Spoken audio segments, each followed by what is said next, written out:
Hello viewers, আসসালামু আলাইকুম। মেহিরান cooking চ্যানেলে আপনাদের স্বাগতম। আজকে আমি খাসির গোশত রান্না করব। আমি ভাবে রান্না করব আপনারা যদি ফলো করেন সেই প্রসেসে, তাহলে খাসির গোশতের মধ্যে যেই একটা গন্ধ থাকে সেটা থাকবে না, অনেকটাই কমে যাবে। চলুন শুরু করা যাক। আমি এখানে প্রথমে নিয়ে নিয়েছি 1 কেজি পরিমাণ খাসির গোশত। এটাকে আমি কেটে ভালোভাবে ধুয়ে নিয়েছি। দিয়ে দিলাম এখানে 1 টেবিল চামচ পরিমাণ লেবুর রস, 1/2 চা চামচ পরিমাণ লবণ আর 2 কাপ কুসুম গরম পানি। পানিটা বেশি গরম নেওয়া যাবে না। এবার আমি ভালোভাবে নেড়েচেড়ে ধুয়ে নিব, এতে করে যে গন্ধটা থাকে সেটা চলে যাবে। এবার দিয়ে দিব 1 চা চামচের থেকে 3 ভাগের 2 ভাগ পরিমাণ হলুদ গুঁড়ো, 1 চা চামচ পরিমাণ মরিচের গুঁড়া, 1/2 চা চামচ পরিমাণ জিরা গুঁড়া, 1/2 চা চামচ পরিমাণ ধনিয়া গুঁড়া, 1/2 চা চামচ পরিমাণ গরম মশলা গুঁড়া, 1 টেবিল চামচ পরিমাণ লবণ, 2 টেবিল চামচ পরিমাণ পেঁয়াজ বাটা, 1.5 চা চামচ পরিমাণ রসুন বাটা, 1 চা চামচ পরিমাণ আদা বাটা, 1 টেবিল চামচ পরিমাণ তেল আর 1/2 কাপ ফেটানো টক দই দিয়ে ভালোভাবে মাখিয়ে 40 মিনিটের জন্য রেখে দিব। এখানে আপনারা পরিমাণটা এভাবেই দেওয়ার চেষ্টা করবেন, আশা করি এতে ভালো লাগবে। এবার আমি চুলায় একটা প্যান বসিয়ে দিব।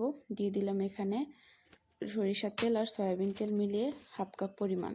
তেলটা গরম হয়ে আসলে দিয়ে দিব 2টো তেজপাতা, 3টে এলাচ, 1 ইঞ্চি পরিমাণের দারচিনি, 2টো লং আর 7 থেকে 8টা গোলমরিচ।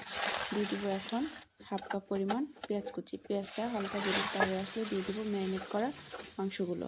এবার আমি নেড়েচেড়ে 10 মিনিট মতো ভালোভাবে কষিয়ে নেব। চুলার আঁচটা মিডিয়াম থেকে লোতে থাকবে। কষানো হয়ে আসলে দিয়ে দিব এখানে 5 থেকে 6টা আস্ত রসুন। আমার বাসায় রসুন খেতে পছন্দ করে, তাই আমি ব্যবহার করেছি, আপনারা চাইলে স্কিপ করতে পারেন। এবার আমি আরও 10 মিনিট ভালোভাবে কষিয়ে নেব। এই সময়টা কিন্তু একটু পরপর নেড়ে চেড়ে দিবেন যাতে নিচে লেগে না যায়। আমার ভিডিওটি যদি ভালো লেগে থাকে তাহলে লাইক, কমেন্ট, শেয়ার এবং সাবস্ক্রাইব করতে ভুলবেন না। প্রায় আমি এখন এখানে 25 মিনিট মতো কষিয়ে নিয়েছি নেড়ে চেড়ে। এবার আমি দিয়ে দেবো এখানে কুসুম গরম পানি। আমি এখানে 3 গ্লাস পরিমাণ পানি ব্যবহার করেছি। ফ্লেভারের জন্য দিয়ে দিয়েছি 4টা কাঁচামরিচ।